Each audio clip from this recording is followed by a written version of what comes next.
Damo, what episode?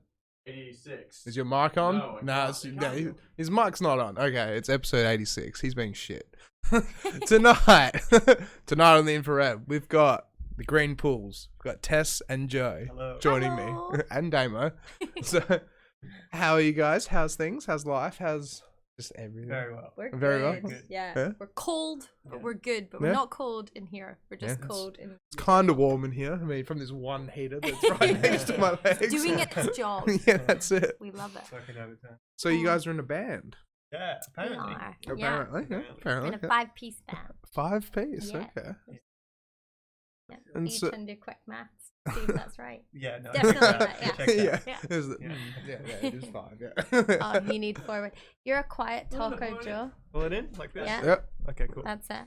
Cool. So, how did you guys get into a band? Like, what instruments do you play? Like, how did all of this happen? Who Like, are you? Yeah, who are you guys?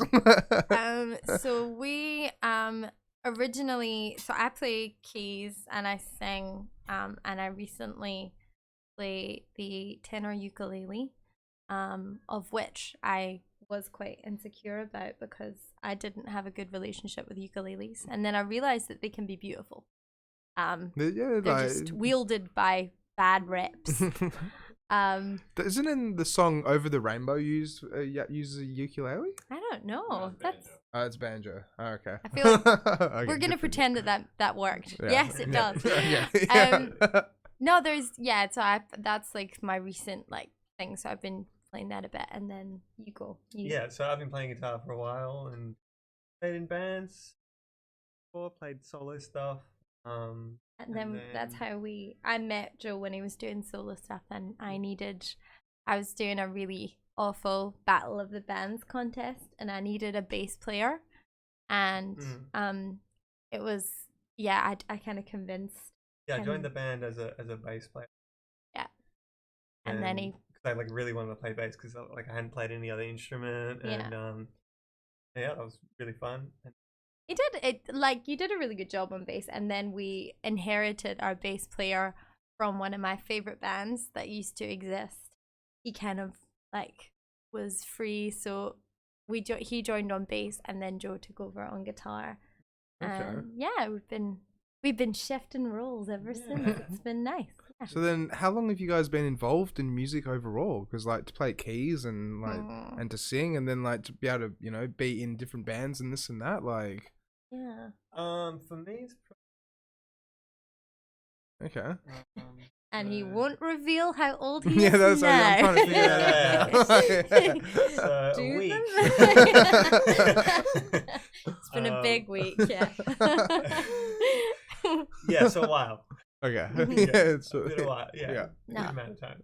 Yeah, you probably like what 7-8 years of like proper because we were both at uni and doing music, and it kind of doesn't feel. We both went to WOPA, and it kind of, when you're there, I think you're studying and you're not really thinking you're doing it, even though obviously you're studying it full time, so you kind of are. But I've probably 6 years like playing in bands and stuff, and yeah, it's really nice. How did you guys find WOPA as well? Like Feelings? mixed feelings, yeah.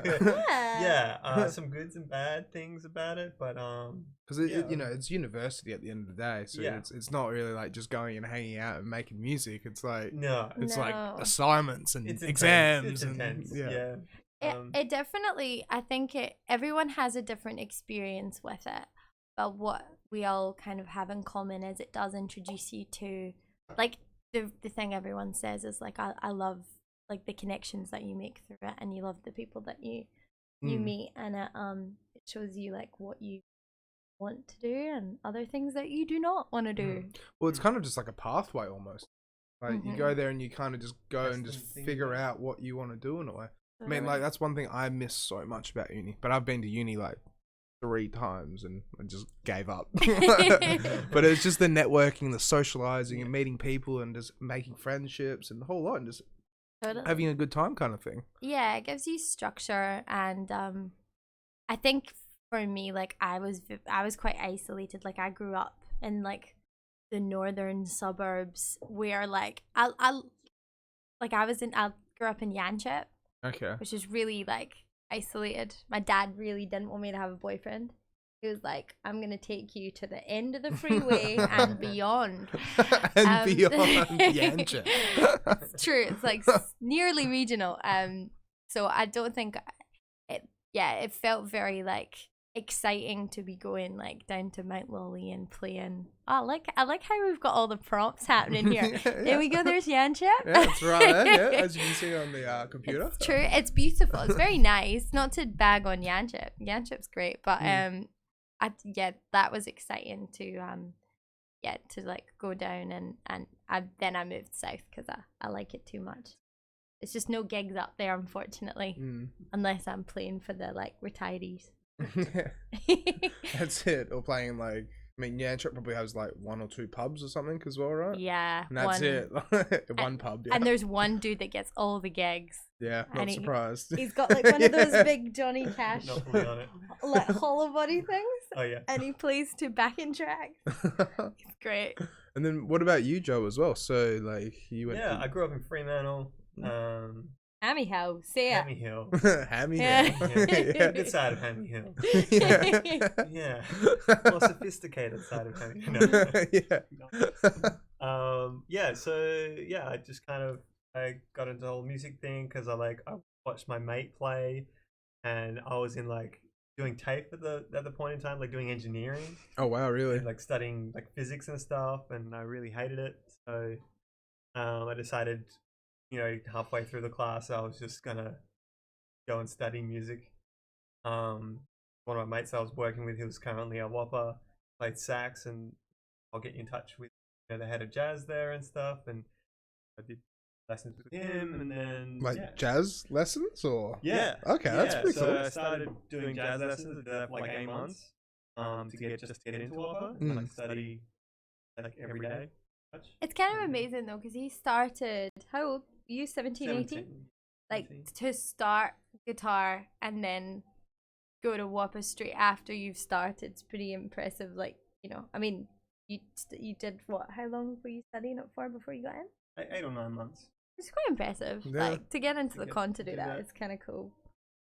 I wouldn't recommend it. No? I would not recommend it. Like when you actually got in, were you kind of like, like, yeah, here we go, like big boy pants. What's it called? Big boy, that's it.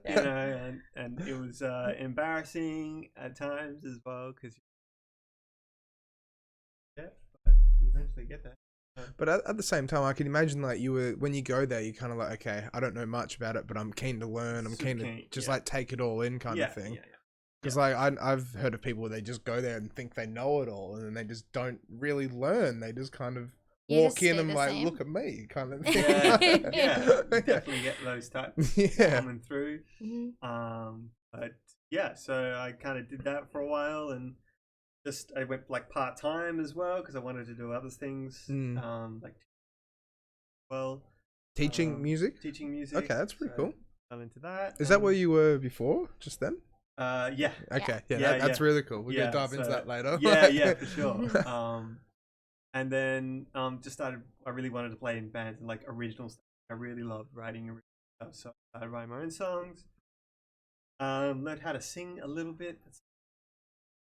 No. Don't say that. Yeah. We'll pull them out. Like, There's we'll nothing online. It's all being deleted. Oh, damn it.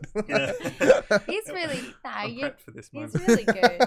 You're actually like, I think he's a really interesting singer because like when you first start singing, I think you like, or I played it really safe. Like I would sing things that I know I would nail. But he like, you really challenge yourself. Like you'll show me like a melody and I'll be like, that's a stretch. That's impressive. But it's really brave, like, and then you get there. Have to take a couple of runs at it, but you get there. But I think that's a really cool impulse to like, to not just like stick with what you're comfortable in, but to push yourself.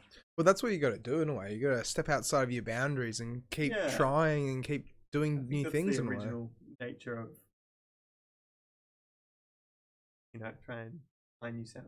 That's why I think we really enjoy writing together, because if I wrote alone, my stuff would be probably like really safe and really kind of, I've written a few things myself that have been like, I like, but I do tend to like not push myself too much, whereas your stuff I think would be really whack. Oh, it's so whack. Without Tess's like melodies to kind of bring it back or something, it would just be like this prog rock metal thing. I don't know. He'll show me that things. sounds cool. Yeah. He'll show me things and I'll be like, yeah. Oh no, like this part's good. No, Yeah, we kind of balance each other out. But that's so good as well. Like being in a band and like or just like working together kind of thing. Like for me, when I go out and DJ, because I've been DJing professionally for like 10 years, I kind of just just put the pieces together. And like, okay, they like that, but they don't like that. So maybe I'll try this and that. And like, it's all like it's on my own self to try. It's hard.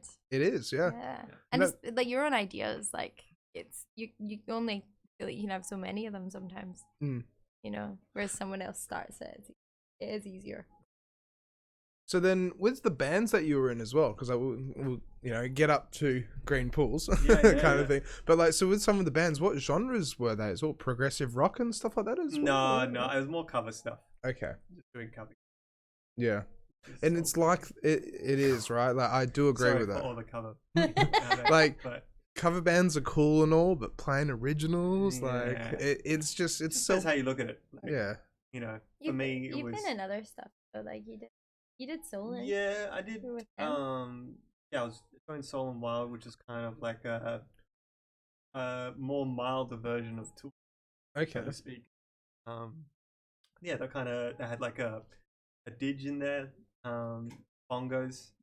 Sweet. With bongos and shit. Bongos and didge. It's great. It was like that would have been awesome. 6-piece band. 6-piece. They were one of my favorite bands. They don't exist. We have their bass player now. The bass player. Okay. Yeah, we love them so much. So, how long were you in that band for and stuff like that? Maybe like 6 months. Okay. Maybe not even that. Yeah, because they were just kind of coming out of did like a just kind of coming out of like a recording and stuff and happened at that point. No, so, that's fair. Yeah. Yeah. And then that's it. Yeah, you're in Sassy's. Yeah, so Cecilia Brandolini is playing in another band as well.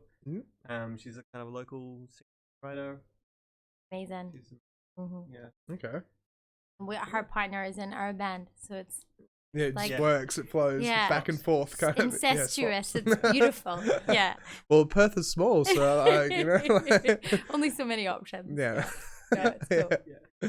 And then, so let's jump up to scratch with Green Pool. So, where did the name come from, in a way? Right? And what type of genre are you guys as well? Because what do you think?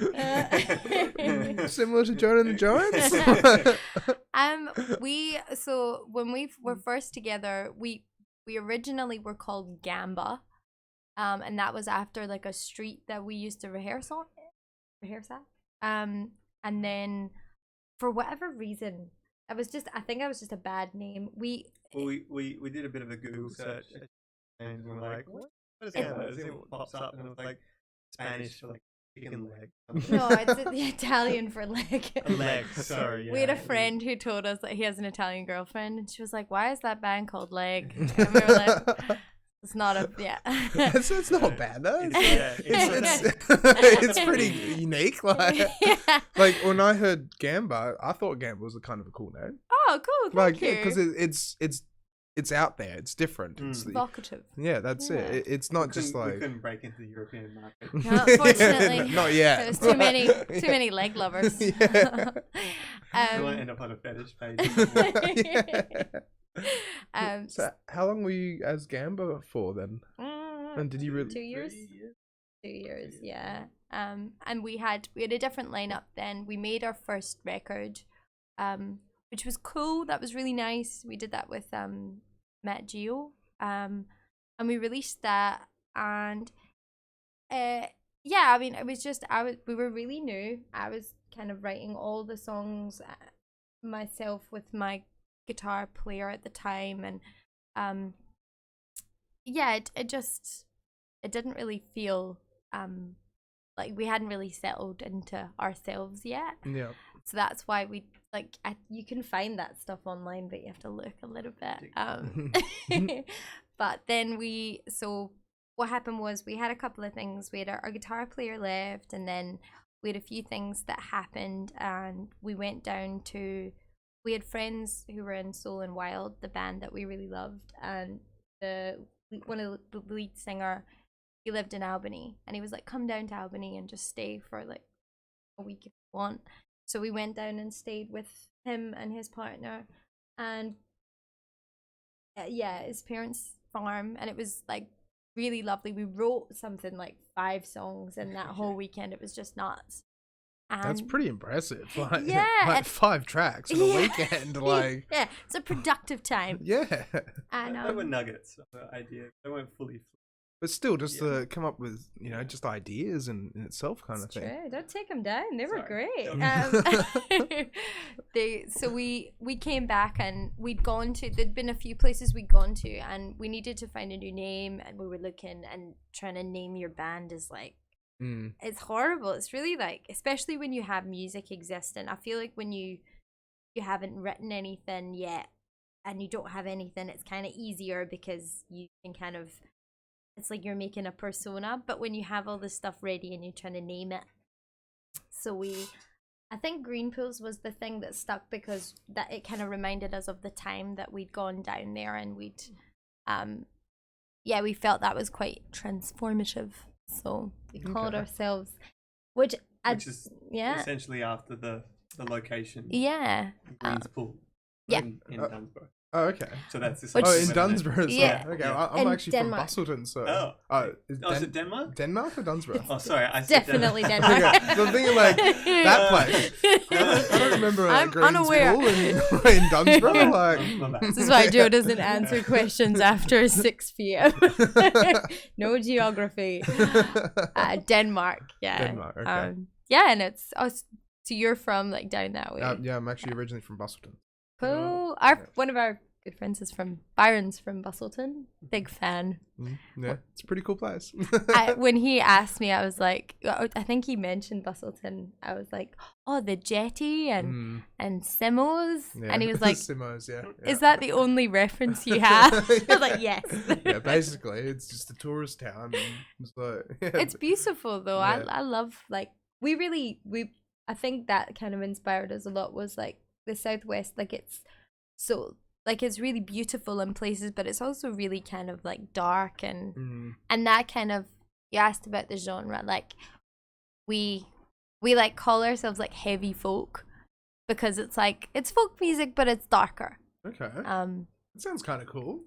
It's not a genre, so we're just Well, that's even better as well. Yeah. If you're making your own style, your own, just your own music in a way, like that's, I get so many DJs and producers on here. I'm just like, you got to be like the next Flume kind of thing. But if you invent your own genre and you keep running with it, then people catch on to it, and then eventually they're singing your music back at you when you're on stage.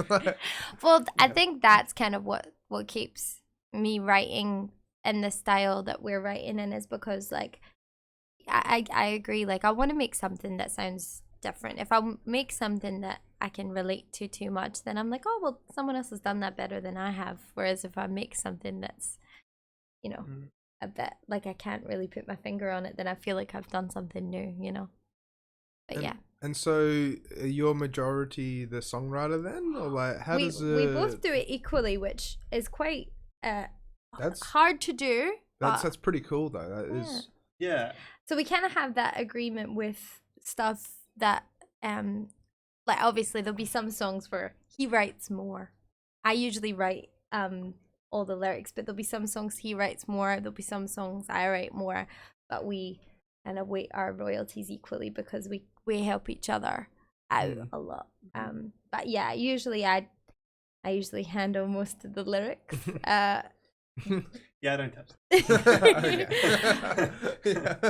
But there'll be a lot of the times, like there'll be songs, like there's a song called Mystery Charmer that we did that was like Joe set up all the riffs for that and the progression, and my melodies are only kind of possible if I have like a cool riff to like vibe off and stuff. So it's cool. It's nice. Yeah. And then some of the newer stuff, like some of it's kind of me on the uke. I've kind of started one of our songs, Dollar Dreams. That was kind of my baby initially, and then you like jumped on and did more on it. So it's nice.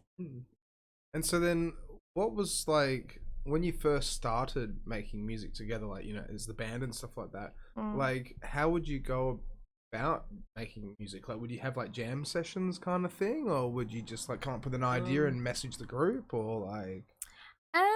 Because how many tracks have you, like, because we talked a little bit about it before we went live, but how many songs have you guys made in like EPs and stuff like that? Like, I think we've got about 18 tunes that we play.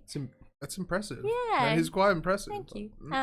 And then in terms of like what's in circulation and what we play, we've got a solid like 12 to 14 that we really love. But yeah. Something like Yeah, we always have like a bunch of newer ones that we kind of test out as well. Yeah. So right now we've got 2 or 3 that are kind of not quite ready to like play live. But it's kind of good though. It's cool because like the writing process, I think as well, because we got a new drummer at the end of last year. As our drummer who had been with us for the whole time, he just moved to Melbourne. Okay. To do like exciting music stuff, which was really cool for him. And it was a really nice departure because we had a lot of time with him. He gave us it was a really long lead up. And then Elloise Walsh from like Axe Girl and Love Junkies and stuff, she is dating one of our friends, and she had kind of said that she was keen to jam. So like writing now is cool because we're doing it as a full band. So we always kind of come up with like the kernel of the idea and I think worthy. And then but they've like one of the new songs, like Elle's like drum part was like essential to it, and it really elevated it. Our other guitar player Harry, he's came up with like a bunch of riffs and stuff, so it's cool. It always starts with us, but more and more they're kind of everyone else is getting more involved, and like it's just working kind of thing, which is it's really nice to have that, because people, I'm always more attached to a part if I make it, so I feel like that has to be the case for most people, so it's nice. It's cool, but it changes. That's one of the things as well. It's like I was mentioning before, it's like with DJing, you're just playing other people's music, but when you're in a band, it's like you all got to gel together and you got to work. I think there's a lot of trust as well, like with all the other band mates, like we trust them with what we bring in, and they great stuff that I think they know how we work now. So getting to that point, I feel like it just take practice, and then eventually everyone's just like on the same page, and then you just work. Like you go on stage and you just kill it, and just have a great time, right? And it's funny, like there's certain songs, like we had a song a couple of weeks ago that we were trying, and it was just like, especially if I don't have a clear idea and Joe doesn't have a clear idea, we'll come in and it just wasn't working. It just like, and whereas you really appreciate it when you bring in, like there was another one that happened just the other day that we brought in, and it was like butter. It was just so easy. We just played it, and I was like, oh, that's so, like it like birthed itself really nicely. And then others, it's like a really awful long hard labor. And you just kind of put on the back catalogue and was it the self-titled one that we just managed to find like a good that like finish off the transition? Or oh my god, so we have a song. We've got this song called Green Pools, right? And it's in 2 parts. And how long did the parts go for as well? Like 3 minutes? 2 to 3 minutes, I think. 3. Each, So there's 3 and 3.5, and then they're about 3.5, 4 minutes each. Yeah. Big songs. Yeah. Yep. Yeah. And then we're working on this transition for ages, and then we finally kind of nailed it. Last week, and we've been playing this song for like 2 years? Oh wow, really? And it was the other day when we were all really hungover, and we were like, I think the transition's right now. Finally got there, guys. But it's kind of there's certain songs like that where you just, and you hope that there's a point where they're done, and I mean, God, I hope that song's done. If it's not, then it should be. Back to the drawing board. But yeah. So you guys have played live as well then? So what yeah. was some of your very first gigs, and how were they? Like, it's like just as reference as well. It's like I've also talked to other DJs, so they just get like super anxious, and they go on stage like, oh my god, what do I do? I'm like, they just kind of freeze up, and all they have to do is just press play and turn it up. But I mean, as a band though, it's like, as I said, you all got to gel together, and you got to have that stage presence and have fun and have a good time. And oh, it's hard. Yeah. What was it like for you when you did your first? Because I wasn't there originally when they first started. What was the first gig? I can't even remember what the first show. Oh no, I think there was a venue called the Good Shepherd. It was called. That was my first show. And do you remember the Good Shepherd? That was a cool place. And like everyone on here talks about the Good Shepherd. Yeah. Like, we've had so many rappers who performed there. Really? Yeah. Well, listen, I don't want to ruin anyone's memories of the Good Shepherd, but the Good Shepherd was like a shithole. The Good Shepherd, to me, the Good Shepherd was maybe when I was going there, I'm sorry to trash it. It's permanently closed. It was a really fun place to go, but it was the place where there was a club above it across the road called Babushka. You probably know that one. Yeah, and that turned into hippie club, I'm pretty sure. Yeah. So there was Babushka, and when all the gear in Babushka broke, they would put it, whatever gear broke, they would give it to the Good Shepherd. So you were playing on stuff that was just like broken, like all the speakers were broken, all the, like, I remember the fallbacks were broken, like everything, and like when you were on stage was broken. And that wouldn't have been good at all. Not a good time, no. And it was just, and also your audience, you were on the same, like you were on the floor. There was no stage. So you were just like in the corner. And yeah, I just remember it was like very fuzzy. It was a lot of like, but I mean, I was just really excited we'd been rehearsing for like weeks in my guitar player's like bedroom, and we were really like buzzed to do it. And then years later we met, so the band we really love, Soul and Wild, we met them at the Good Shepherd, and it was one night, and the Good Shepherd was also famously like dead, so you could go along there and there'd be like 3 people in the whole venue, and it's like that would be the sound guy, the barman, and then like one person. Your mum. Your mom, yeah. Usually your mom. And then, but then one night, do you remember, they were all, so that band were all from Albany, and whenever someone is from like south, it's always really great because all their mates come up. And they all make it like a big weekend. And even if it's a Thursday night, they'll get all their friends to come. And then your gig sells really well. So this one night, there was just like so many people at the Good Shepherd. The promoter couldn't believe it. I think he had like an emotional breakdown. He was like, I've never seen so many people here. And it was a really nice night. That was definitely not because of us. No, it wasn't because of us. But it was really nice. But I think the Good Shepherd was my first gig. I have fond memories of it, but it was a lot of broken stuff. And so where else have you guys played then, as the band? Most, like, I can't think of, we've played most venues, which is nice. We're very lucky. Like Rosemount and stuff like that? Yeah, done Rosemount, done Indie, done Mojo's, we love that. Our favourite is the Aardvark. We love the Aardvark. Aardvark's pretty cool. That's the downstairs of the Norfolk, right? Yeah. That place is very cool. I remember watching you play there, Damo, and that was a very really? cool gig. Yeah, he used to be a drummer in a band. So. Oh, cool. Yeah, it's such a nice venue, and the staff are brilliant. I used to teach the owner. For guitar lessons. Wow, really? Okay. And like, I did not know he was the owner until like maybe like a month into the lesson. And then you I'm just like, I play there every other weekend. And you're like sitting. It's just fun out. He's a really nice guy. So what was your first gig? I cut you off. My first gig? Yeah. Oh, it was. Go on. It was probably the indie bar, open mic nights. Yeah. Okay. Yeah.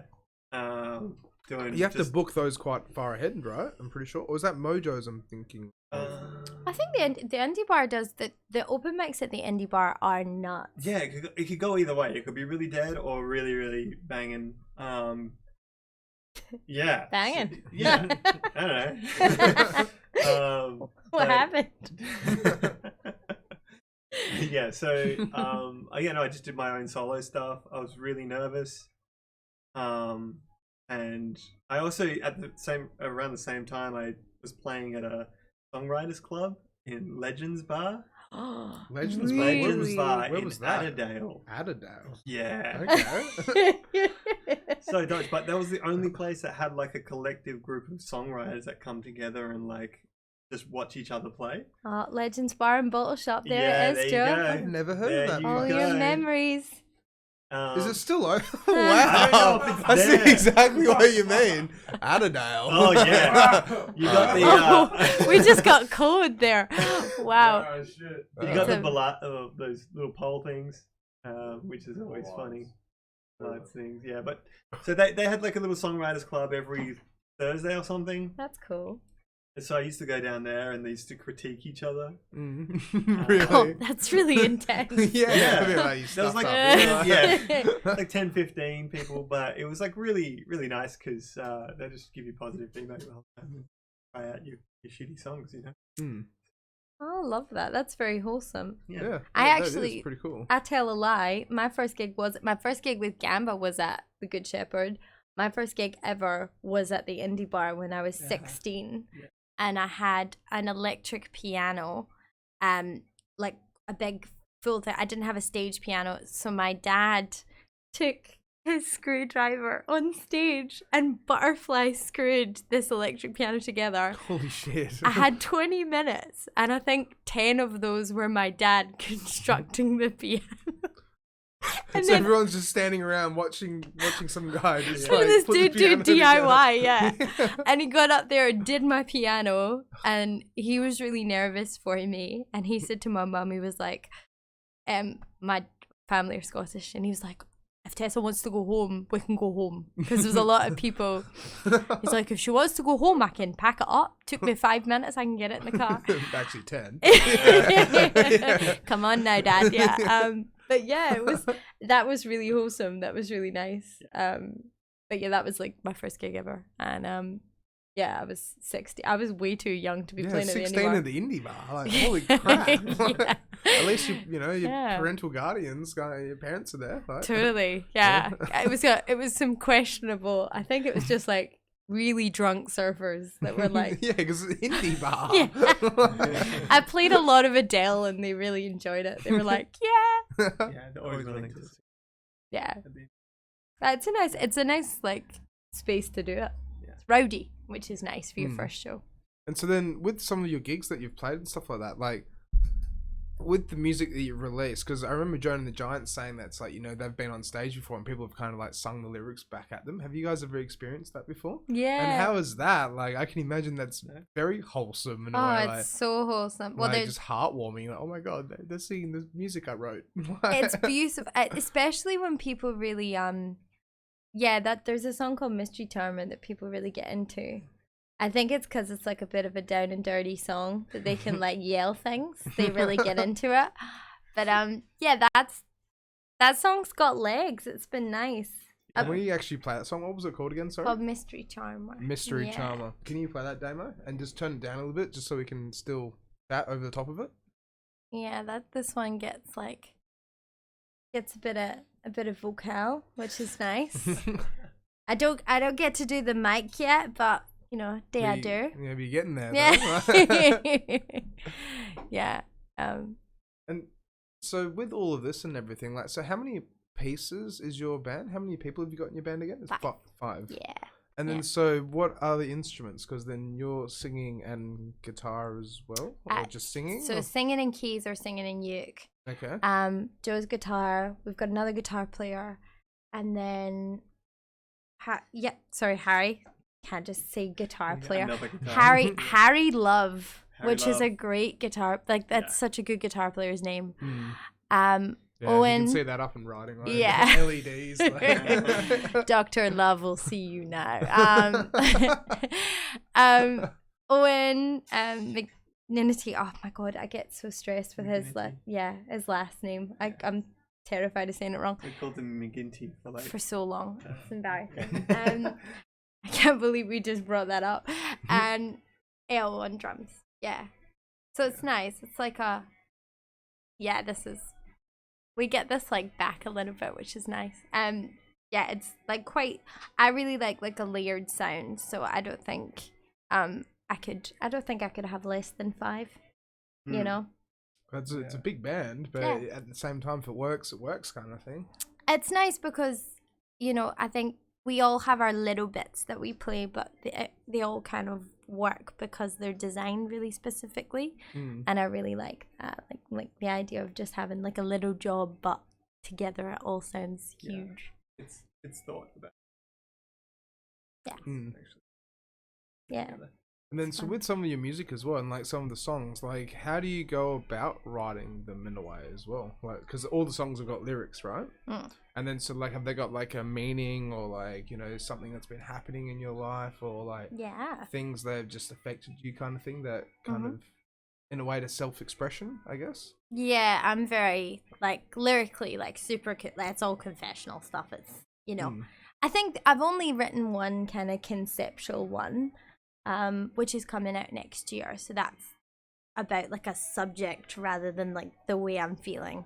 Okay. But even then, I think that one's kind of the way I'm feeling about a subject. But normally a lot of the time I take stuff from my journal. It's like typical, like I write down my feelings and then I make a song.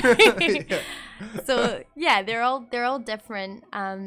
This one is like all about how I was super uncomfortable with being like kind of viewed by the opposite sex because I was really like shy in school, and I didn't really get a lot of attention, and then when I left school and I wasn't really used to being viewed that way, so it was kind of about like dealing with that, and kind of worrying about the way you're perceived, like you suddenly feel like people are looking at you.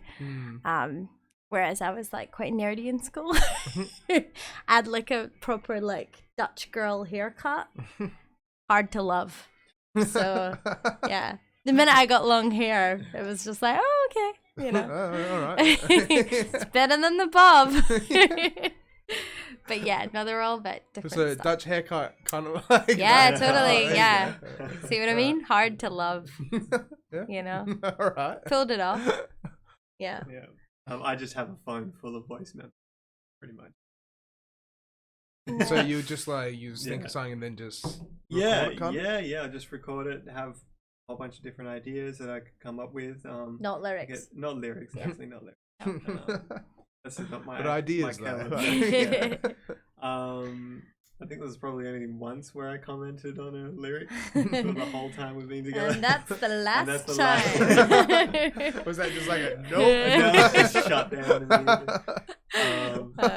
No, shut down. I try and pull inspiration from everything because kind of a mixed bag in terms of like what I listen to. So whatever I feel like, kind of what I'm feeling at the time, I'll go for.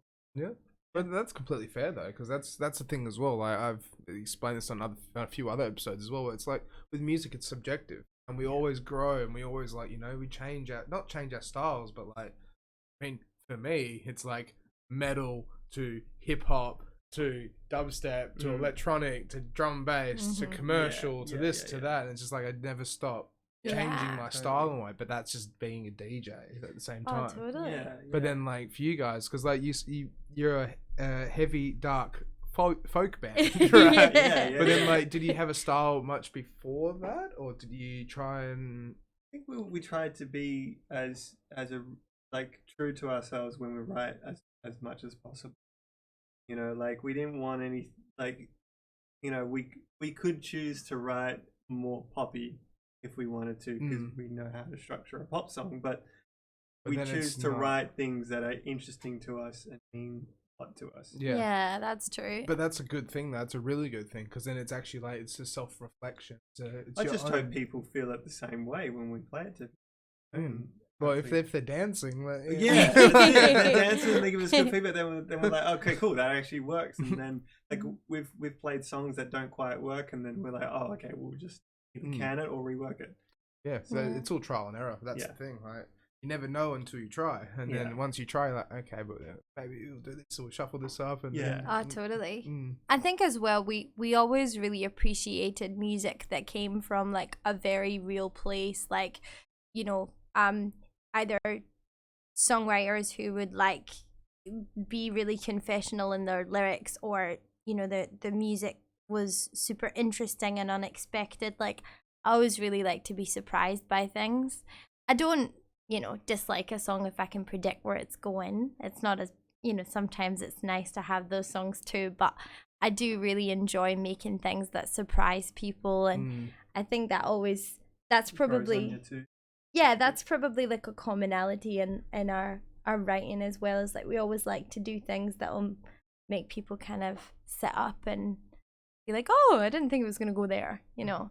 But that's like what I said earlier on as well. It's like having the uniqueness behind you to create your own genre, create your own style, and actually, like, when you go and watch your band, you're like, never seen anything like that before. When's the next show? Well, that's the biggest compliment when someone feels that. I think that's the reason that we make music, is like we love the studio. We really enjoy, like, we've kind of gone through our different process with that, and we now have I think a way of recording that we really feel works best for us. And that took a long time to develop. But like, the reason we make music is to play live. Like, I don't think we could, I wouldn't be happy just recording and releasing. Yeah, and then not actually playing it out and about kind of thing. Yeah, 100%. And that was really hard with our latest song. Like, we released it and we had a launch, and it got rescheduled, and it felt so weird to release a song and not have an event to back it up with immediately. So yeah, I think we definitely, live's like the most important thing, and if a song doesn't work live, then we're like, nah. But that makes sense though, because it's one of those things where, as you said, like, you know, you go on stage and you want to just express, and you want to play your music and stuff like that, but you just gotta figure out the bits and bolts and this and that. Oh, totally. So what was that new song that you guys released just then? Like, what was that again? The song that one's called Blue. Blue. Can we play that demo if that's right? So, Blue, tell me about Blue. So Blue was so we had like quite as all musicians did, like, had a really rough time during COVID. Okay. And even just before, so I go away up to the Pilbara, I go way up to the desert with my work sometimes, and I go and work in Indigenous communities, which is really fun. But you travel a bit. And at the time we weren't on great terms, and could we turn that down a bit if that's right? Sorry. Yeah, we like weren't on super great terms, and I was going through quite a lot in my life, and I started writing this song, and then we separated for a little bit, and we finished the song when we got back together. And it's about like coming home to someone who really appreciates you and really like loves you. Can you turn that a bit more down? That's pretty cute though, I have to say. That's pretty cool. It's a bit mushy, but like it really it's even as well like having like a realization about your life, about who you want in your life and what means the most to you in a person, like whether it's your friend or your partner. It's about having people that actually like want you for the person that you are. And then that's moody. Oh, thank you. Cool. That's really cool. And it's cool because the two parts, you can really tell the two parts. Like the first section was written in that kind of awkward period, and then the second section was really like rousing, and it's nice.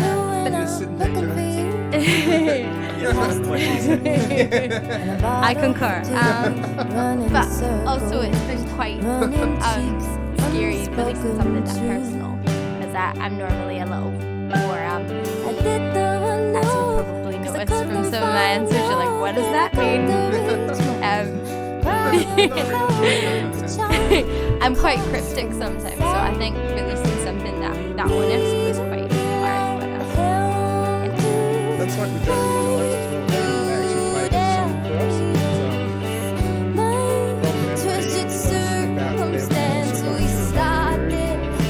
It's about them. But it's just like seeing the video clip, and it's like just like it's so emotional. It's like all the feelings and everything, and it's amazing.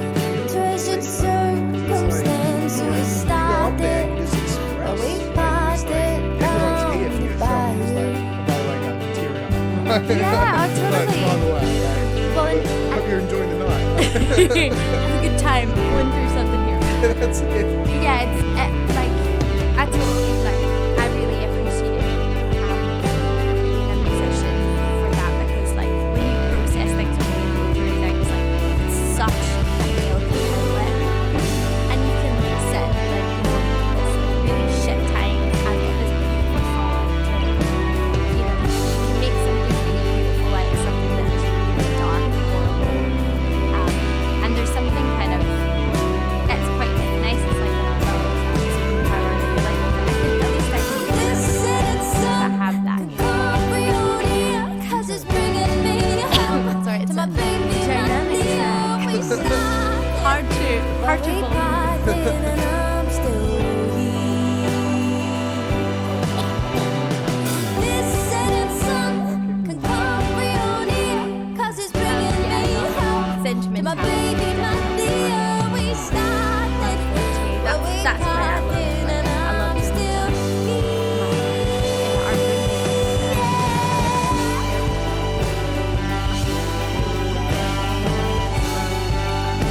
why I love it. I love it. Super conventional villainous. Yan. Greenhand. I can tell already. There's someone I'm forgetting. We'll come back to you. Cecilia. Yeah, so and all the songs mean something, you know. But I just wanted to go back on like just what you were saying before. That's the thing. It's like I explained this to Damo a couple of weeks ago, but I mean, for me, I've got 27,000 songs in my DJ library, and so with that, when I go out and play it out and about, for me, it's almost like a way to express myself as well. And when I go and play to crowds and stuff, even though I have to play Dancing Queen every single Friday, Saturday, Sunday, it's one of those things where if I see the crowd having fun, smiling, you know, having a good time, then that just reflects back on me like, well, this has made my night. Oh, totally. You know, like when someone compliments you and comes up to your band, it's like, you guys did really cool tonight. You get hit in the feels and just like, oh, totally. It's amazing, isn't it? Yeah. And that's the thing, is like being able to just use it as like an outlet to self-express yourself. That's one of the beautiful things about music and being in bands, or you know, DJing, or you know, putting your heart and soul into your craft kind of thing. Oh, totally. Because like you can look back on, if you in 10 years you look back and go, did I have fun in my 20s? Yeah, I had a lot of fun. Yeah. And like you can really like, you have the memories, you have the photos, you have like the videos. Like, have you guys done much touring or anything like that? I mean, you said that's something we haven't done a lot of touring. We've done a little bit, but we're planning. That's kind of on the list. Yeah. Yeah. It's completely fair though, because I mean with COVID it's stuffed everything up. Like you organised something. That's why I launched. Yeah. Rescheduled. Oh yeah, sorry. But yeah, no, I know that's definitely on the cards to do. Yeah, I totally agree. I think you give a bit of yourself whenever you get up there, and you know I really like that's the aim whenever we get up is like you want my favorite artists. I watch them and I feel like I've met them, or I feel like I've got a little piece of them. But that's what you want though. That's like when someone watches you online or they watch you in person, it's like I said, they'll go away and be like, when's the next gig? That was so cool. Like, totally. And that's all you hope for, really. You know, like that's the strongest way that you feel that you're actually reaching someone. You know. And that's the thing as well. So many people get lost in like, you know, the idea of like, I want to be the next Taylor Swift. But then it's like, being the next Taylor Swift, do you really want to have a camera in your face 24/7 and this and that and the pressure and the whole lot? But like, you know, just being able to cruise around and then just go play a gig when you want to play a gig and book things in and do this and do that. It's just freedom in a way. Oh, and you have like anonymity. You have the potential to you know, obviously you want to, like, it's... Everyone wants. Everyone wants a bit more, yeah. Yeah, it gets a little bit of like. Make a living, yeah. That's what you want. And recognition and a whole lot and stuff. I think you want to make sure that, you know, I definitely, I think you get a bit bruised the longer you're in do it, especially doing independent music and being like a local musician. You get a bit bruised and battered the longer you do it because it's hard to keep going. But when you have like reasons to keep going that are, you know, like I love my band, I really love playing with my band, and like when that's the reason that you do it, then anything else is like a big extra. And it's really like trite and like a bit of a cliche to say it, but it really does, like, it makes it so much more enjoyable to actually just like you're already made by the time you get to the gig, because you're like, yeah, I get to play with my friends. So yeah, that's it. It's A nice. good friend of mine's always told me where it's like, if you go off and you go and do something you really, really love and it feels like a job, and it is a job, but if you go off and you express yourself and have fun and it doesn't feel like a job, well then, you know, keep doing it, kind of thing. oh, Because yeah. when you get to that point where it's like, okay, I need to do it for the money. I mean, like, for me, it's a different ball game because I've got to survive. Oh, Because totally. it's all I do, just DJ. But then at the same time, it's like when as I said, I go out and make people smile and dance and have a good time, then that's just like, that's why I do it. Otherwise, I would do something else. And that's a super pure intention. Like I think you can tell as well, you know, I love watching like all my favorite artists, like local, international, like you watch them and you're like, they're having such a good time. And that's really I feel like you always remember crowds like that as well, because you don't want to feel like it's someone's job. It's really, you know, I'm sure like you've gone to gigs or you've seen other DJs and stuff, and you can tell like they're waiting for the set to finish, and I never want someone to feel like that at my show. Yeah. Like, I've seen like one or two. I can't say too much. Yeah. but Totally. But it's like when Yeah. you actually see that happening, you just like, you know, I mean, like, obviously, like, you know, a crowd can actually change the way you feel about it. Because, like, for me, if I go and play to a really bad crowd, then I'll be like, just get me out of here. But it's like, not just get me out of here, but it's like, okay, can you just be a bit happier? Like, can you just dance totally. or just, like, sing along or request something or do something fun? Like, don't just sit there at your tables and just be like, this is shit. Oh, and you go up there. The thing is, you know, you can get a situation that, like, is not given by you, and you can have a bad gig because you go up and you get heckled or there's a weird energy in the place.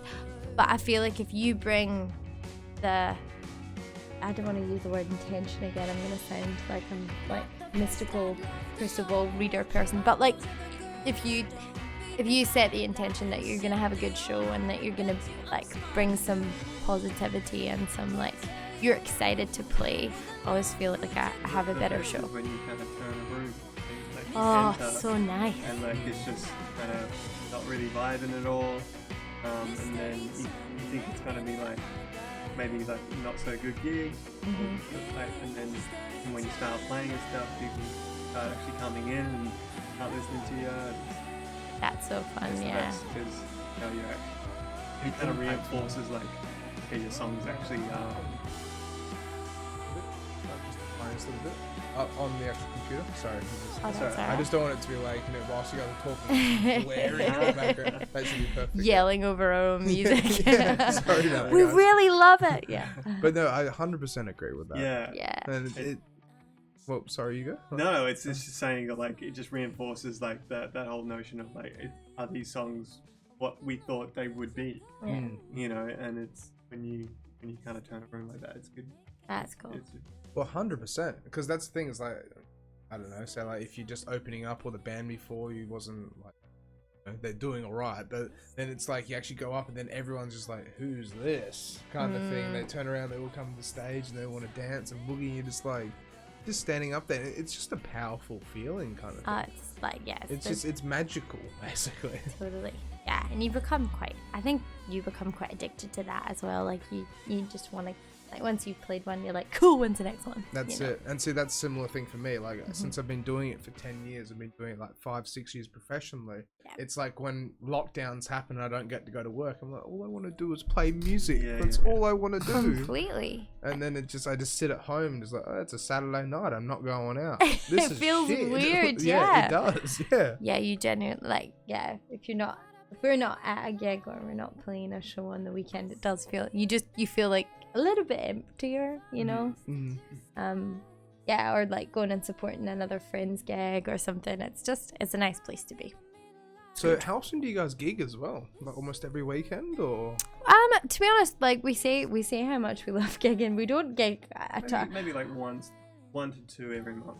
Okay. We That's like, still something. That's pretty good. Like, well, we like to kind of make a show. We like to make shows special. but that's what I mean, exactly. Yeah. Because if you do it every single week, Saturdays Yeah. and Sunday, then you got to change things up in a way, and you got to try and stay fresh. But if you do it Yeah. twice a month, then people are like, okay, next time, what's gonna happen? Yeah. Like, Totally. And I mean, I really like going to other people's shows. I really like, I find that nice. So I like making sure I have time to do that, because that's where I learn the most as well. And yeah, I also feel like it's nice to support other people, you know. I think that's the one thing I wish I'd probably learned earlier, is like, you should be going to way more shows than you're going to, you know. Like I look back at when I was first writing and stuff, like half the time if you just show up to other people's shows, you feel a part of the music scene. It's really nice. And similar thing with DJing as well, except sometimes it can be a bit of a toxic culture, but there's late nights and pubs and bars and nightclubs and all the above and stuff. But like with bands and stuff like that, though, it's like when you go and watch each other's bands, like you're just like friends hanging out with friends, basically. Which is the similar thing with DJs, but I'm just saying, like 4 a.m. in the morning, and you know, like someone's had a few too many beers, he just wants to be left alone. Like, all right, leave me alone. Like, that kind of thing. And there's nothing nicer than when you go to someone's show and they're really good, and then you end up like catching up after it, and they're a really nice person, and you're like, oh, yes, that's what you want. Yes. Yeah. But that's exactly it. And do you guys find that Perth it's a bit like you have to network at all to be able to try and? It's definitely. I think for new musicians, it's quite nerve-wracking. You know, it's a very tight-knit community. I mean, people are mostly lovely, but it's intimidating. And I think that's something to remember as well. You know, I always try and remember that if I'm doing a show or going to a show, you know, like I never want to make people feel like they can't talk to me. I think that's really important, you know. And I know like you know, the people that we like love to support, they are totally like that. Like they'll come to a show and want to be there and want to talk to people and want to make people feel welcome. And I think that's, you know, you're not going to have people come to shows you're just going to have the same people coming to shows if there's that culture. That's it, you know. And that's another thing as well, is like if someone goes and watches your set, like if someone goes to a bar, right, and then they don't have a good time, the chances of them coming back are like 25%. Totally. But then if they go to the bar or they go to a gig and they have a great time, the chances are like 70% basically, 70, 75. Because then they'll go back and be like, well, I had a great night. Like, as I said, when's the next show? Or when can I go to something similar or this or that? And they'll actually like look into it. Oh, yeah. But if they just have a bad time, then they'll just be like, no, never go in that venue again. Yeah. Someone tried to get into a fight with me. Like, not that. My outfit wasn't cool enough. Like, yeah, you don't want to, you don't want to make people, I think there's definitely, places where you play and, I love, like, you feel really comfortable and you feel like, you can walk in and, like the amount of times I've walked into the aardvark looking like shit and no one cares. That was really Just nice there to to hang out. Yeah, or really drunk. Great. Yeah, Great. it's lovely. Just I mean, living like a rock star. yeah, totally. Or you can go into Mojo's and like, you know, be in your jeans and everyone's still nice to you. You know, you don't have to look great. All the venues are great, but yeah. Also, we're like, we need to move outside of Fremantle. A little bias towards yeah. at the You know, moment, just 'cause we live in live the bubble. Well, Freo's a really great place though. Like Mojo's gives out so many opportunities, kind of thing. Like It's cool. just playing at the different venues is just Fremantle's Fremantle kind of thing. It's nice. So I mean, like even like yeah, you can have a great night. You can have a great night at the indie bar. You can have a great night. That's There's, it. Lyric Lane that in Maylands, they're brilliant Yeah, too. They're I've actually DJ'd there before. Such a cool venue, honestly. So cool. beautiful staff. Yeah. Like And just the stage and downstairs is just so cool. it's amazing. Yeah. Yeah, I really like that venue. There's a few that we haven't been to yet. We've not been to Linnet's Lounge yet. Okay, I haven't heard about that. We that's a gotta new message one. a few people like, give me. Yeah. What is that? Yeah, that's it. Like, I need to know. That's it. So what was the music video clip as well that you guys made? Because I want to dissect that before, because we've got about 20 minutes left. Oh, 30 cool. minutes, Oh, that's gone quick. yeah. It's for a song called Neighbourhood Hero. That's just again like if you were gonna cry at Blue, then you cry at this one. Okay. I better hold on. Oh my god. We made this with a really talented musician. Her name's her name's Claudie Joy, and her name's Claudia Terro, and I had discovered her stuff at it was like an exhibition, and she art exhibition. Or? yeah, it was at Paper Mountain, which was an art gallery in Northbridge. Okay. I think it's closed. I think it's closed now. I don't know if it has. Is it going to get Googled? That's really handy that it does. Yay. Oh, it's still open. It's open on Wednesday. You can go at 10 o'clock, or tomorrow. You can go at 10 a.m. and have a look. Yeah, it's really, that is a really beautiful space. Is that upstairs as well? Yes. Did we? I think we've been there before, Damo. Yeah, yes. Yeah, yeah. Actually, I think and it's near Lucky Chan's, kind of. Yes. Okay. Totally, yeah. yep. We did go in there. We kind of just walked past it. What's this? And I just went up. But I don't think we belong in here. Oh no, you do. It's so cool. They had her stuff. There was a bunch of different artists that were exhibiting, and she had a short film that she had put together, and we had seen one of them, and so I asked her to make a music video for me, and she did. So it's very cool. Yeah. It's very cool. So what's the story behind the song then? It's a sad one. So I lost my uncle when I was 14. And he, yeah, it was a really, it's quite personal, but it was a really sad, way to go. And, he was, so the song is basically about, him and how he was, he really cared about other people in the community, and he really wanted to make everyone else's life a lot better, but he just didn't kind of save a lot of that positivity for himself and care for himself. Yeah.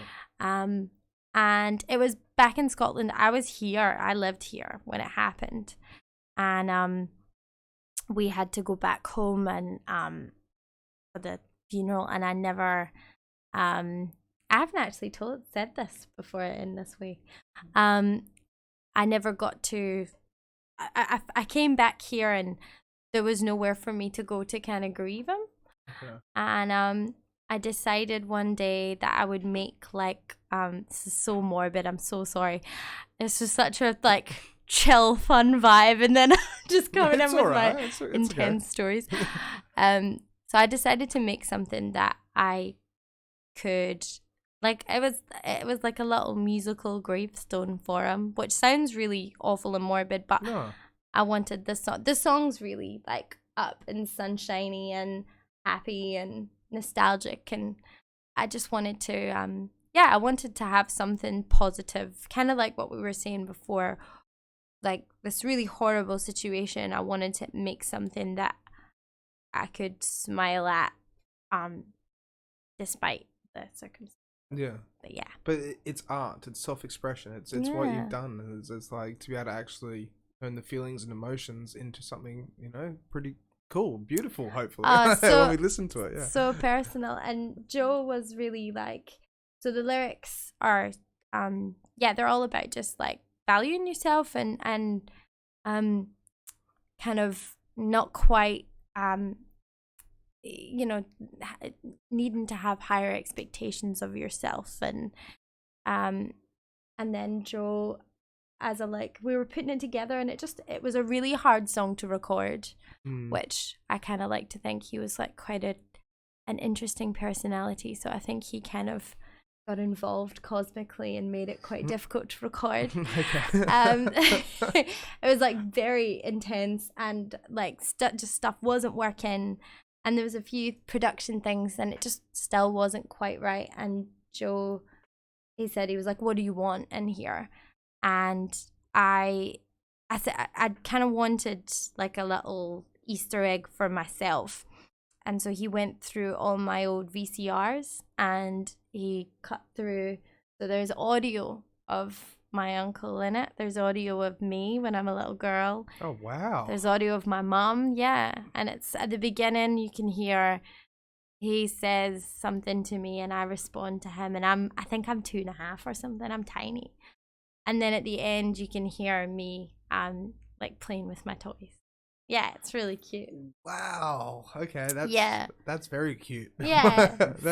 That's amazing that you've done something like that as well. Like, that's so cool. Yeah. Like, to go through the old VCRs and to do something like that. I think we just wanted like a different thing in there, just something to like a texture. But that's creativity in itself, though. That's not just like just recording a song. That's like that's the extra step, which is that's amazing. That's really cool to hear. Really cool. Well, it was really cool because Joe never got to meet him, but because he kind of looked through and he listened to everyone's voices and he listened to his voice specifically so much, it was kind of like you had met him, which was really. Got to see a bit of his personality and. That was really nice. Yeah, but it was quite. But the video was really cool. I'll show you. There's a few things in it that I can show you if you want. Yeah, of course. Yeah. Damo, take the reins. So this was the beginning of it. It's all filmed on Super 8. Which I would not advise doing because it's very expensive. On Super 8? Yeah, Super 8 film. Okay. And it's really expensive, and every time you film something, you're like, I think that worked. We'll find out when it gets developed. That's our old drummer. That was our old apartment. She came over. With Joe's fingers.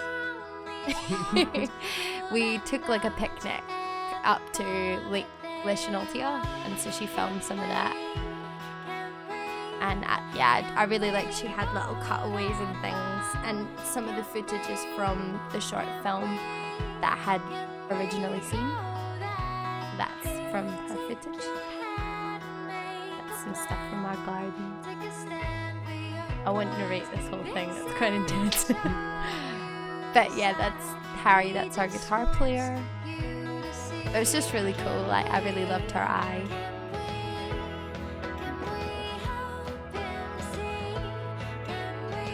There's Owen, that's our bass player. Very cool. The world's most photogenic man. Beautiful. So this is a picture of my family and my uncle. And that little tableau, like the cut I was given when I was 18. And it was just all like little kind of personal things. And we just wanted to make it like a nice day out. Yeah, but that's kind of, there's a few other things in there, but that's kind of the basis of it.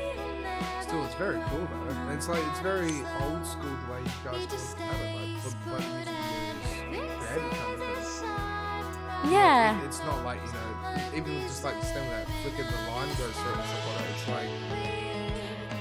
It's really cute, and like well, the song itself and even our EP that's coming out, it's all about like old and new, you know, so new things happening but filmed in an old way, and then memory is like a big thing through it. But I just like the fact that if you didn't really know who that picture is of, it just looks like a picture, but for me and for my family and stuff, it meant a lot, you know. Very cool. Yeah, It's thank actually- you. It's very, very cool. Thanks. That's all Frio, which meant a lot too. You know, that at that time this was the first song we wrote in our apartment in Fremantle when we first moved, and that's me complaining that we didn't have enough cheese. Took a picnic and someone skirted on the cheese. It was not okay. That's not okay at all. I'd be 100% the same. You're like, Where's the fucking brie? That's what that was. I'd be like, where's the blue cheese? And Yeah. what's the other one? I can't think of the blue cheese though. It's like favourite. Honestly, it's my favourite. We'll know what to get you. Yeah, next time. Yeah. Next time we'll have like a little picnic set up. Right? Cheese board, yeah.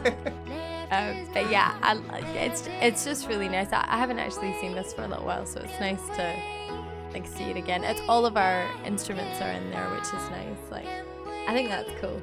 Just the way it's filmed though, it's like it's very like retro 80s, 70s kind of thing. Like it's Yeah. just like the colour scheme and the way, and look, even little Finn there as well. That's awesome.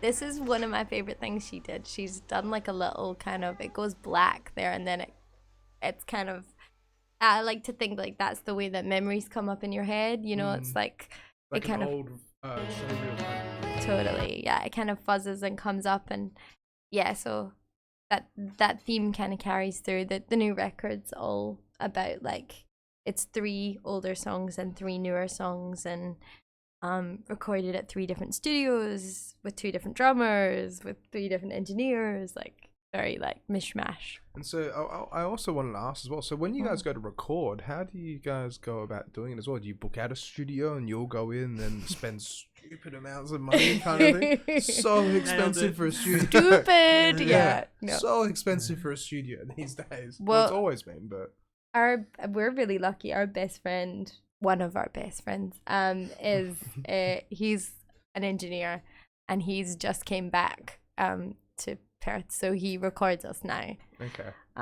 That's pretty cool. That's what you need, like in a band kind Oh, of thing. it's he's like another band member. It's Yeah. amazing. Yeah, we totally see him as a like we just like building a little team. Yeah, know? using the same people Yeah. and Like same photographer. We'll try and find people that can add to the whole project. yeah, we're quite we're people creatures of habit. We like it took a while to hone the recording process.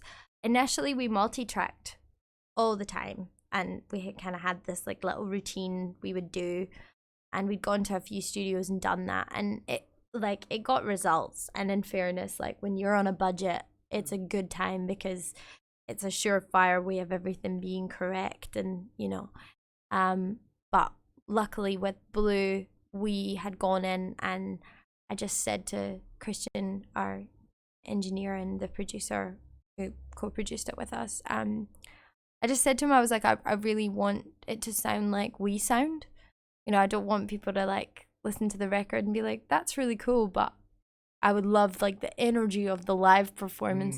Like we just want it to sound like it does live. And That's good though, because when you sign to a label, that's when they're like, no, like, so we like this, but you gotta take this part out. Yeah. You gotta do this, and you gotta do that. And it's just here's a synthesizer. Yeah. that's it. Yeah. Here's a keyboard. Like, do this and do that. And there you go. Like when that happens, it just takes it subtracts from the creativity. It subtracts from what you guys want to be in a way. And like we had kind of talked through a couple of different methods with him, and he was just like, why don't you just like get in there, get a click on, let's just track the whole thing live. Tessa can be in a different room, because Tessa's always in a different room because I have bloody mic spill. So I'm the only one that gets like quarantined and isolated. So mic spill, as in like just you Like sing too just loud, or? drums and Okay. everything gets in the vocal mic. So yeah, Yep. like we tracked Blue live with a click. So all of like Joe and Harry and Elle and Owen were all in the room together, kind of vibing off each other. And then I got to see them through the little vocal Just booth. like, hi guys. hello. I was just jamming away. But it felt really close to when we're in a rehearsal studio together. And it really, that was so like we would definitely do that So much again, more productive. and so sure. much more enjoyable. Not to say that we didn't enjoy the results of what we'd done previously, but the process of recording it was so fun, because you just felt like you'd kind of gone in there and like you'd all been together, and you're all working together at the same time, and if a part fails, like, you know, it felt like pretty together. It was cool. So yeah, but it's taken a while to hone that, and yeah, I think that works. But who knows? We could be like multi-track. Next one. So where do you guys see yourself going as well? Like, what do you guys want to achieve as a band in a way? Like, how like, you want to tour Australia? Like, Yeah, totally. Yeah. We would love Touring to and tour to Australia, festivals. festivals. Yes, and please. Just do amazing shows. Yeah. You know, that's Yeah. the goal for us.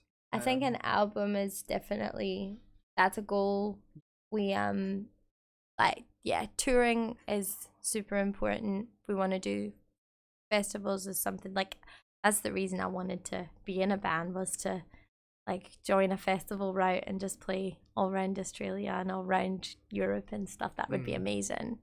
It would just be an experience for a lifetime. Honestly. Oh my god, yeah. And like, that's the, you know, you get to kind of live summer all year as well if you follow like festival routes. Yeah. So that would be really fun. And just like, I think in, not to be mushy, but like we have been mushy this whole interview. No, like- you guys haven't. What are you talking about? You've been fine. We've kind of achieved what we wanted to in terms of like getting a band together that we really like, and we really, you know, I think that was like a big a thing for us, is like we wanted to play with musicians that we really respect and we really love, and it's taken a long time to do that. It's you know, well, Rome wasn't built in a day. That's the thing. was not, and Greenpills was not built in 6 years. It's now Still been being built. built. Yeah. But yeah, no, it's cool. That's like, that bit's kind of, you know, been ticked off with all the people that we've worked with and the people we work with now, so that's really nice. But yeah, I think we've set ourselves up so that we're looking for long-term sustainability. yeah, for in sure. the sense that, you know, we're not just going to release like an album and then never hear of us again. You know, we're in it for the. Well, that's really good to hear, because that's the thing, is that you guys could be here now, and then in 5 Yeah, years, be yeah. like, come back, like, Yeah. you know, like you just toured Europe. Can I Yeah, interview yeah, you guys yeah, again? yeah. Like, please. Yes, always. Yeah. Oh no, So, but like, we've found out people that we want to do this with. So yeah, that's really locking it nice. in. But that's the thing; it's such an adventure being in a band. Like I was also saying as well, it's like being a DJ and doing it for 5 years. I've done heaps of, done this and done that, but it's always by myself. So when I was actually going to be booked to do a rodeo 2 weeks ago, but it fell through. Whoa. And I've never even been to a rodeo, but it's 2.5 hours inland northeast. And I Oh. would have gone up there by myself and stayed at this pub with not knowing anyone. I was Yeah. trying to drag my mates along Yeah. to be able to be like, okay, like this is a bit more fun. But as the band, you know, you Mhm. all pack up into a car and then you're just on a road trip, basically, kind of thing. It's so fun. Like we played a show in Albany like about a year and a half ago, and that was really fun. And Owen's from Albany, so he was like showing us around, and there was a big fight at the pub when we were playing. It was Halfway like, through one of our songs, yeah. everybody just like does a 90-degree turn out the window. Everybody starts looking out the window. So and we're like soundtracking this fight. It was so Yeah. weird. Yeah. But With dark folk music. yeah. Yeah, okay. With like, yeah, it was like, at one point I was like, are they punching in time? Like, this is cool. Alright, we gotta speed it up. Get in some akadaka. Yeah, that's it. Yeah. No, that sort of stuff, like, yeah, that's the reason you do it. Or you have like when you're all together doing a show, that's the funnest for sure. And yeah, we just ill and our terrible puns, and you know, we all bring something to the table, you know, hopefully. Yep. Yeah. All right, so we've got about 5 minutes left. Do we have any comments or anything, Dame? We have a couple Oh, of comments. comments. Yeah, I'm bringing them up. Oh shit. People are watching. From a good friend, Christian. He goes, Oh, cute. Here we went go. for a pint at... Went for a pint at Legends a few weeks ago. Can confirm. Fantastic. And Christian Peterson goes, +1 for heavy dark forward band. He also asked, unfortunately, you couldn't see it because on this screen it didn't load, but on through the actual video. Here's one more comment, a hidden comment actually. It goes, question for Joe: how does his hair look so good? Incredible locks. You just don't get a haircut for 2 years. Use Fructus Garnier. Yeah, Fructus. Garnier Garnier Fructus. Get your Sorry. shampoo right. Like, forget it. So sorry. If you want a sponsorship, what did I tell you? Get the product. No, man, You just want the shampoo for yourself. What do you mean? Eat It's your so crust. annoying because I put so much effort into my hair, and he like wakes up and just looks like Fabio. It just is like woof, you know. I'm See, ready. I've had a few comments like that as well. I'm like, yeah, I like it. You've got some beautiful hair. Thank you. I know. It's almost like, yeah. I just went like to that. yeah, that's how he I look. should Yeah. have worn my leather chest. Just have rock one. up like that I and be like, have hello. one, so I am from Greece. Yeah. We took him to when he went to Croatia. Everyone thought he was a soccer player. Oh, really? Yeah, it was funny. I would Like have a lot read of that. soccer players, I look like a UFC player. Yeah. Oh Fighter? shit! I know you look like. Yeah. Yeah. Here we go. Here we go. Apologies, bro. Yeah, Yes, totally. the Sultan. Yeah. Great. It was funny. It looks like me in about 10 years, I reckon. Yeah, I potentially. You Yeah. need to do like 40, bro. Yeah, that's about right. 32. 32. Young Oh, we got baby. you. Oh, we got Yeah, it. that's it. You had to Sorry, give it Joe. up, didn't Yeah. Get But, it in okay, there. so now I Shit, can. man, you looking better than Yeah. But now I can say it though. I mean, like, if you started when you were like 17, Yes. you've been doing music for a long time now. It's been a while. Well, yeah, that's pretty good. Like, it's Yeah. awesome. Like, you Yeah. stuck through it and just kept going with it, kind Yeah. of thing. Like, Yeah, yeah. you know, like, props. Been Yeah. Been great. Yeah, you love, like, you know, that. I think Joe definitely makes me want to keep doing it. Like, you really do. You really do, like, love writing. And, you know, if I'm ever wavering, he's very good with that. Funny, we take turns. Yeah. Like if I'm down, she'll write. If she's down, I'll write. We just inspire each other, so it's good. It's That's funny. pretty cool. Both of us are down. They're like, no. Yeah. Someone needs to not No, break. like- Someone needs to be on the ship. Yeah. No, it's good. Good time. All right, so we should probably wrap it up because we are about 15 minutes late. Oh Well, my no, goodness. not 15 minutes. No, we're actually on time. Oh, actually. We're on Oh. time. Yeah, we started a bit later today. But Okay. we're right on schedule. Good. I'm glad. That's where I'm most comfortable on schedule. Well, most episodes we always go over anyway. Oh, I'm glad. Oh, a little bit. You know, we've had some 2-hour episodes. Yeah. Quite funny as well. A little Easter egg. When we first started doing this, Like a 5-hour stream. no, it was like 6, Yeah, 7 that's hours. right. Oh, That's right, 'cause shit. I rocked up like you guys are already 2 hours in. Yeah. So it's actually 6 hours. It was a white trestle table in the middle. Yeah. We just had some microphones attached to it, and then we had like a carton of beer and like some bottle of spirits and stuff Talking like that. shit. And we're just like looking Great. stuff up. Like we did it on live on my Facebook page, so it's just like I'm not really even saying anything, and all my friends are just like swearing and like looking stupid shit up, and like just kept screaming. Like we ended up getting flagged. How, Davo? Why? Because my mate Jack and I, who's coming on the new podcast, it's a bit of a shameless plug, but we were singing Oasis. It wasn't playing, but the mics picked it up, and Facebook sucked us for it. They actually copyright struck us. Yeah, because Yeah, it was, their voices kind of matched like the backing track for it. Yeah, well, yeah, I guess we're that in key, bro. And it wasn't Wonderwall though, was it? No, It was was champagne Oasis. soup. It was no, it wasn't. It was Was one it a of the more deep obscure cut? ones. It was A deep cut? Was it like one of the album tracks or something? Or No, were no, you no, it was a popular one. it was a really is it a Live popular one? Forever? Or Yeah, Live Forever. Yeah. That was it. Yeah. Stand Yeah. by me. that's a song of a drunk person. That's Live Forever. That's My man was sober. My man was completely sober. I was completely hammered. Oh, Yeah, right. he matched was it. wasted. We Yeah. matched it Yeah. perfectly. It was quite a fun day. It's got a good chorus for like a drunk person. 'cause That's it's- it. When they grabbed the mic and started doing that, like he was, and it's like, okay, right. What's going on? Even he sounds trashed when he sings it. Yeah, Mo probably was. Oh, totally. Yeah, They love their coke. they do. Yeah. Coke bloat. Yeah, coke bloat, bro. You know about that? Really? You heard about this? You heard about this? Cocaine bloat? You keep No. doing it for long enough, you just look awful. Oh, bloat. They're Oh, cocaine wow. bloat, coke bloat. I love Oasis, and yeah, there's. Do you know that there is a record? It's called Sibling Revelry, and it's a record. I think it was like a whatever, like the little records are called. I don't know what it's called. Anyway, it was Small vinyls? the small vinyl. Yeah, I would have called it that as well. A tiny vinyl. Yeah. Wibbling rivalry, and it's the both Noel and Liam arguing, and it's them like in the studio.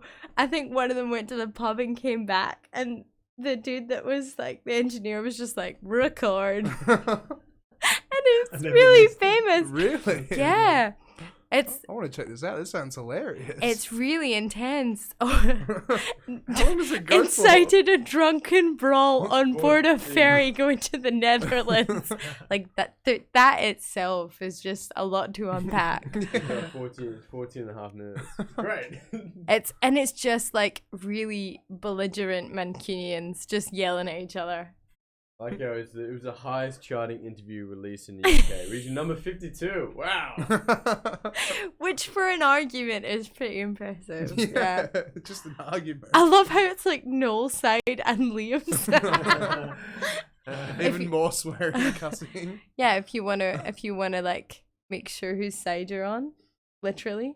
We should That's put great. that in the comments, definitely. We're going to- yeah. 100%. Yeah, check it out. It's great. If you guys are real Infra-Red fans, you're gonna come up to us talking about how much you love Wibbling Rivalry. Yeah, it's great. And before we do anything, Mm. love to plug Ah, Aardvark, the Greenpool Single Lodge in Aardvark on the 6th of November. oh yes. Okay, so this is a bit interesting. So we this is actually an exclusive for you. That is not going to be a single launch anymore. That's going to be an EP launch. So How many it's tracks from the changing. EP?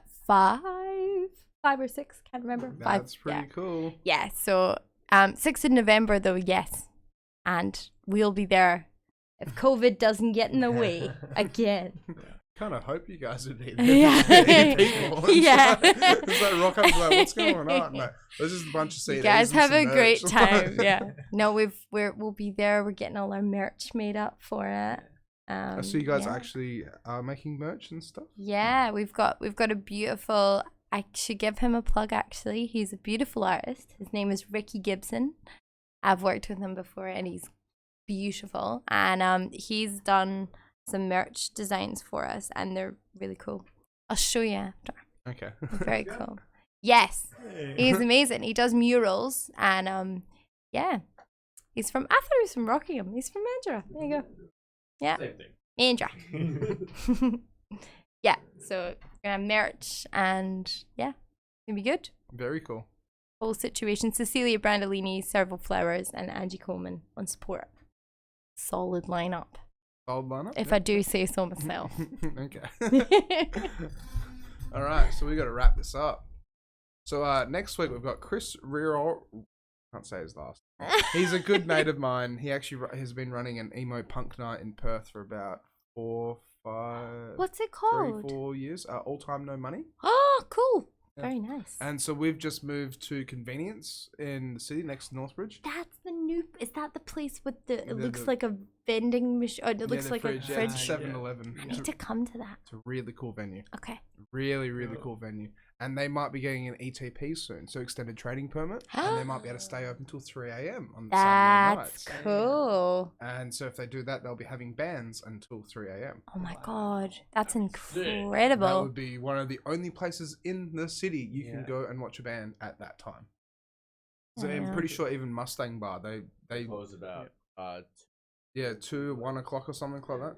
And then the bands probably finish at like 11 Yeah. or Oh something. my It's just God. DJs after. It's like put the slippers away, Perth. We're open till 3 a.m. Let's go. Extend your bedtime. That's cool. It's about time. Not a venue. Yeah. Yeah, That's cool. exactly it. It's been a long time coming, and I mean, the population still isn't really there, but we're getting there. We'll be there. Yeah. Yep. Very drunk and excited. Dancing and hanging Yeah. out, having a good time. Thank you for having us. Yeah, This has thank been you lovely. Guys, honestly, Yeah. like, it's been a lot of fun. Like, Oh, thank you. it's really cool to actually like talk to like a band with such a unique genre kind of thing. It's very cool. We're your first heavy folk. Hopefully, we won't be your last. So, yeah, that's it. You Yeah, never we know. do meet another one. Yeah, just put 'em in recognize contact, yeah. We are the first. That's it. Said I'll just that. be like, as soon as I get them Alright. on, be like, so were you guys inspired by Green Pools? Yeah, yeah, exactly. Yeah, totally. My goodness. Yeah, put them in contact. We can have a support group. Yeah. And Yeah. then I was gonna say as well, like in a year or two, if you guys, once you guys progress a little bit, then come back on and Oh, for we sure. can chat and Yeah. hang out and catch up. Oh, Anytime. thank you. Yeah, totally. Anytime. You're Yeah. like 10 minutes from us. It was so nice. Brilliant. Easy. All right. Well, thank you guys very much. No worries. And yeah, Cool. can't wait for next week. And also, before you go, Damo, can you show the camera of board that's still in? We can't. That camera's over. Okay, Oh, well, yeah. I can describe the wall. The wall is beautiful and it's got signatures on it. Oh no, I don't need to describe it. There you It's go. happening. Yep. Yeah, That's the whole scene. That's gonna sign that as well. cute. Absolutely. Very You like excited. that? Love it. I like that. I love that. Like that. Get the That's camera great. And the camera. Oh, Camera and so camera. meta. All right. So Reach new grounds with this podcast. that's it. And Damo makes us wave at the camera when we say goodbye as I well. was thinking, I See you know. later. Oh, it's Yeah. true. We don't wave. Yeah, Are we so- waving? Yep. Bye. We'll see you Oh guys no, the next camera's week. over there. Look at the screen. Where were you Bye. waving at? Over there. All right. Bye. Stop waving. Bye-bye.